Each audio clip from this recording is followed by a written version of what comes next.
আজকে ছিল ঈদের দিন, তো ঈদের দিন বৃষ্টি হওয়ার কারণে আমাদের ঈদের নামাজ মসজিদেই হয়েছিল। আর এখানে দেখো আমাদের নামাজের পর আমাদের ইমাম সাহেবের জন্য কিছু গিফট ছিল, সেগুলোই দেওয়া হচ্ছিল ওনাকে। তারপর দেখো আমরা চলে এলাম আমাদের ঈদগাহ। হ্যাঁ, এটা হচ্ছে আমাদের ঈদগাহ। তো আমাদের ঈদগাহ এখনো কাজ বাকি আছে, পুরোপুরি হয়নি। আর দেখো এখানে আমরা বেলুন দিয়ে ডেকোরেশন করেছিলাম, সেগুলোই নিতে এসেছি। আর এই বেলুনগুলো সব আমরা খুলে নিচ্ছি, নিয়ে গিয়ে লাগাবো মসজিদের গেটে।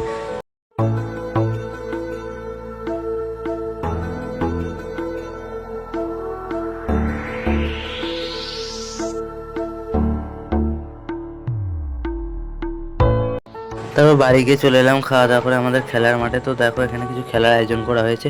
প্রথমে হবে ক্রিকেট খেলা, তারপর হবে বাচ্চাদের কিছু খেলা। তো কী কী খেলা হয় তোমাদেরকে সবটা দেখাচ্ছি। দেখো এখানে হচ্ছে অঙ্ক দৌড়। এখানে অঙ্ক দেওয়া আছে, অঙ্কটা যে আগে মেলাতে পারবে তাদের মধ্যে ফার্স্ট সেকেন্ড থার্ডকে নেওয়া হবে। তারপর 16 সাইকেল, বস্তা দৌড়। এখানে দেখো কুইজ কন্টেস্ট, মানে প্রশ্ন করা হবে, যে বেশি উত্তর দিতে পারবে তাদের মধ্যে ফার্স্ট সেকেন্ড থার্ডকে নেওয়া হবে। তারপর দেখো হাঁড়ি ভাঙা। হাঁড়ি ভাঙায় প্রায় 30 থেকে 40 জনের মতো ছেলে খেলেছে। আর এখানে দেখো আমি চোখ বেঁধে দিচ্ছি। আর আমাদের খেলাতে কোনো এন্ট্রি ফি নেওয়া হয়নি, প্রত্যেকটা খেলাতে যারা ফার্স্ট সেকেন্ড থার্ড হয়েছে তাদেরকে প্রাইজ দেওয়া হয়েছে। আর এখানে দেখো প্রাইজ দেওয়া হচ্ছে। বস্তা দৌড়ে থার্ড হয়েছে শেখ সাইদুল, আবারও শেখ সাইদুল।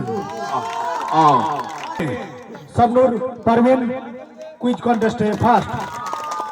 সেকেন্ড শেখ রাহাত, জামালের ছেলে শেখ রাহাত সেকেন্ড। থার্ড হচ্ছে তানিয়া খাতুন। তানিয়া সামনে আসবে।